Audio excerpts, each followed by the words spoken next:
Hi everyone, welcome back to WHU TV. It's nice to see you. I hope you're keeping well and having a good end to your weekend stroke the start of your week. For those who have been watching the channel for a while, I'd like to do some England content. As we know, we've done some watch-alongs of the last two games, and we've done previous watch-alongs for the previous Euros. Didn't do the World Cup because I didn't watch it. And also for the previous World Cup before the 2021 Euros, etc, etc. But guys, today what we're going to be talking about is going to be more of a discussion of the England versus Slovenia last game of the qualifying group, which is basically taking place at Colonia Stadium over in Germany, which is also known as the Rhine Energy Stadium, if you didn't know that, for an 8 o'clock kickoff on Tuesday night live on ITV. As always, guys, this video is sponsored by the channel sponsor, 3retro.com. Please click the link in the description below that will take you directly through to the England section of their website, where you can purchase some really nice retro gear, guys, as you can see from the icon that's up here. And any purchases you make through the link in the description below, the commission that the channel would normally be getting, as I always say, I'll be sending on to the charity Iron Supporting Food Banks. They're based in the Newham area, and they're helping those in the Newham area and the Essex County and further afield for that matter, as they're currently supporting over 70 separate food banks as of the time of this recording. So guys, go grab yourself a really nice retro shirt using the link in the description below. If you want to go and purchase some other foreign national teams or England, other Premier League teams, you're more than welcome to do as well. But you'll still be saving yourself a few quid. Be nice. There's some nice retro polos in there as well, for that matter, and you'll be helping those that are less fortunate than you and I. But if you if you can't afford to make any purchases through the link in the description below, obviously bearing in mind it's coming up to the end of the month now. It's totally understandable. Some people are getting paid around about now, some people aren't. But if you still want to make a donation to the food bank charity, then by all means, please do click the Just Giving Fund link in the description. £1, £2, £5, whatever you want. Believe me, guys, it will help. Every single penny will help every single person they're helping out with. Now, in terms of the officials, the majority of them are French, but there are in VAR, there is a Turkish and Netherlands referee as well, for that matter, so that should be quite entertaining. Now, the last time we played Slovenia in the Euros was relatively all the way back, in June 2015, when we won 3-2 away. If I remember correctly, we beat them twice in that tournament. Now, in terms of the Slovenian side, guys, we don't really know many of them. Obviously, we will know their centre forward, Benjamin Sesko, who's been heavily linked with a move to either Chelsea or Arsenal over the last few weeks from RB Leipzig. And also, if you watch your international football, European football, I should say, their goalkeeper is from Atletico Madrid, or Black, I think you pronounce that. But other than that, guys, I'm not really going to sit here and go, right, this is their formation, this is who we need to be keeping out for, because I don't really know any of them, to be honest with you. Haven't really kept an eye on what Slovenia have been doing over the last few years. No disrespect to them, but like we've talked about, it's been 9 years since we played them. Now, so England.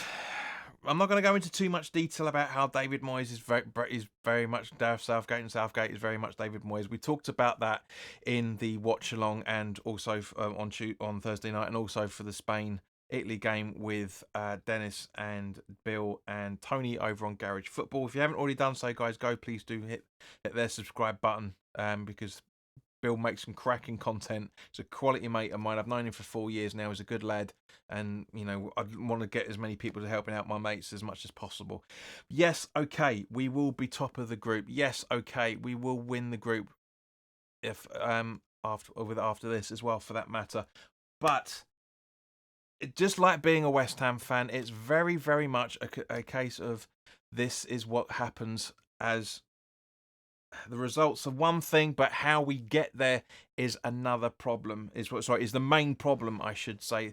Now, for those that have been watching the videos in terms of the league stuff that I've been doing, I like to do a starting 11 animation, and I'm going to put up my starting 11 that I think Gareth Southgate should be playing in the next few minutes. But what I do have issue with is what Gareth Southgate has been saying recently. All right, more specifically after the Denmark game. I'm not even going to go into how much bullshit was in Kyle Walker's conversation. Not going to mention that. Really don't want to talk about that. Gareth Southgate says, and I quote, "We've not been able to find a natural replacement for the likes of Calvin Phillips," end quote. I disagree. Kobe Mainu, for one, right, springs off the top of my head. Really, and spoiler alert, guys, is in the starting 11. it just worries me that Gareth Southgate tried it with Alexander-Arnold. I can understand it. He looks suited when he tracks in from the right back position. Maybe he's a inverted wing back rather than full back. I don't know. Put your comments in the comment section below, guys. If there's any Liverpool fans out there, please do let me know what's going on with this at the minute, because you guys watch him week in, week out. You know exactly what's happening with him, or not, as the case may be. So by all means, please do let me know what your thoughts are on his performances. But at the same point, guys, I do think we need a slightly more balanced starting 11. I've made 4 changes to what David. I'm about to say David Sullivan. I've made 4 changes. Even David Moyes is David Sullivan. That's what, sorry. I've been doing research all day for the next West Ham video. But yeah, I've made 4 changes to Gareth Southgate's next changes that he made in the Denmark game. I do kind of think this starting 11 that I'm going to put out there is going to be very, very balanced. The back four's fine. Goalkeeper, fine. Haven't got an issue. It's the transition between back 4 and midfield to centre forward positions or attacking positions, whichever way you want to look at it, I do think is the issue. And this is the starting 11. If I was in charge of England, and of course, put your comments in the comment section below. Let me know what you would do if you were Gareth Southgate in his place. But this is the starting 11 I'm hoping we will get to see against Slovenia on Tuesday night. Pickford in goal, with a back 4 of Walker, Stones, Gueye and Trippier.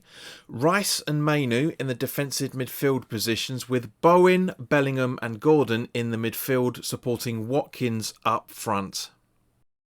Now, will this starting 11 cure the itch that is out there? Because I don't understand. I don't care what Southgate says about. I don't believe that they were as tired as they were making them out to be. You're supposed to be rotating. That's the whole point of the 26-man squad. Yes, okay, dropping Kane for Watkins is going to be controversial for a lot of people. I get it. I understand that. But at the same point, there's going to be a lot of people out there that think we need to have somebody a little bit more younger and fresher up front than Harry Kane. I love Kane from an England perspective. He's done brilliantly. He works very, very hard. Sometimes he works too hard. Sometimes he doesn't work hard enough. Sometimes he just... It's really difficult to quantify, but I do think that the majority, I guarantee you, I am including Bowen in this, looking at it from a pure football fan and getting rid of my West Ham bias on this. I really think, as much as I love Saka, from a league perspective, Bowen has just done that little bit more in terms of goal involvement in comparison to Saka. Go over and check out Transfer Market if you don't believe me. But they scored the same amount of goals in all competitions. They scored. Saka played 1 more game and had 1 more assist more than Bowen did, but Bowen had a very, very small percentage increase in goal involvements in comparison to Saka, and he was out for less period of time than Saka was. That's all I'm saying. But I love Bowen. You saw when he made his debut, shall we say, for the first game, we almost set up Harry Kane. In fact, he did set up Harry Kane to make it 2-0, but Harry Kane hit the crossbar instead of at the back of the net. I think Bowen needs to get involved more and more in the games, and I kind of think Slovenia is the absolute perfect time. But guys, thank you very, very much for your time. Put your comments in the comment section below. Let me know what you're thinking on it. If you haven't already done so, guys, because I'm telling you, I've been seeing the stats on the channel, and over the last 4 weeks, just over 50% of you guys, 50.4% of you guys that are watching the channel are not subscribed. So please do hit that subscribe button. It's down there. It's completely free. All you need to do is just literally 1 tap, 2 taps, 1 tap on the notification bell, and 1 tap to set it to all. That's it. 3 taps in total, which take you 10 seconds. And you guys have been watching a load of this content recently, and I thank you very, very much for it. I'm going to try and do some more West Ham content when it's relevant. As I say, I've been doing some research and getting some ideas together. Those will be coming up soon. But at the main point, obviously, the Euros are on, so the focus is on here. Unless there's a player going to be having medical, which at West Ham, which doesn't look like very likely for the next few weeks yet. But in the meantime, guys, enjoy the rest of your weekend, or enjoy the start of your week, and I'll see you very, very soon. All the best now. Take care.